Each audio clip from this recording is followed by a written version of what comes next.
Karibu mdau wa soka kokote pale ulipo, tupo hapa kukujuza na kukuhabarisha kila habari ambayo inahusu masuala ya kisoka na kiburudani. Mimi naitwa Chiwaga, ukinicall me there utakuwa umetisha sana. Leo pia imekuwa ni siku nzuri sana, natumai popote pale ulipo unatamani kujua na kufahamu ni kipi ambacho kinaendelea kuhusu masuala ya kisoka. Story kubwa ambayo tulikuwa nayo ni juu ya golikipa wa club ya Simba, na nadhani pia kuna taarifa kwamba golikipa wa klabu ya Simba, nazungumzia Moussa Kamara, ni miongoni mwa wachezaji ambao wapo kwenye inja pale katika klabu ya Simba. Yani ni mchezaji ambaye ana majeraha au ni majeruhi.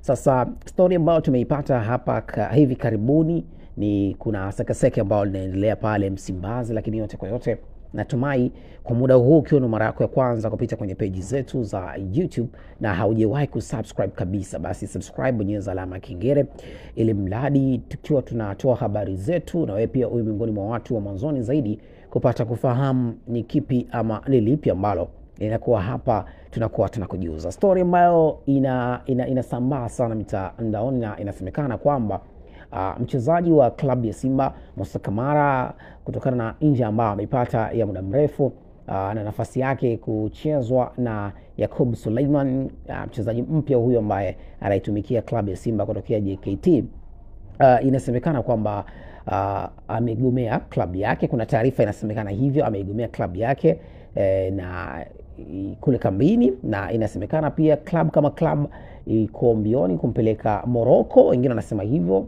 kwa ajili ya matibabu na kutafutwa golikipa mwingine ambaye anaweza akarecover kwa kipindi hiki ambapo mchezaji huyu akienda kufanyiwa operation ya goti ambalo amepata hiyo inja ambayo inaweza ikamweka nje kwa muda wa isopungua miezi 6. Lakini hii story kila mtu anaizungumza vile ambavyo anaweza yeye kuitafsiri, lakini klabu ya Simba yenyewe wamesema kwamba kwa taarifa zaidi ambazo zinamhusu Moussa Kamara soon watazitolea kwenye app yao, lakini hii ni miongoni mwa dondoo ambayo inasambaa sana kwa kasi, na sisi kwa sababu ni kitu ambacho kinasemekana tukaona si vibaya tukupe, lakini katika info ya kufahamu kwamba kuna kitu kinaendelea kuhusu Moussa Kamara kutokana na inja ambayo ameipata. Inasemekana kwamba inja yake inaweza ikapelekea kukaa nje kwa muda wa miezi 6, kwa sababu akifanyiwa operation inaweza ikapelekea pia akakaa nje ndani ya miezi 6. Yote kwa yote tusubiri klabu ya Simba wathibitishe kinagaubaga na kutupa taarifa ambazo zipo yamkini, na sisi tukuletee pia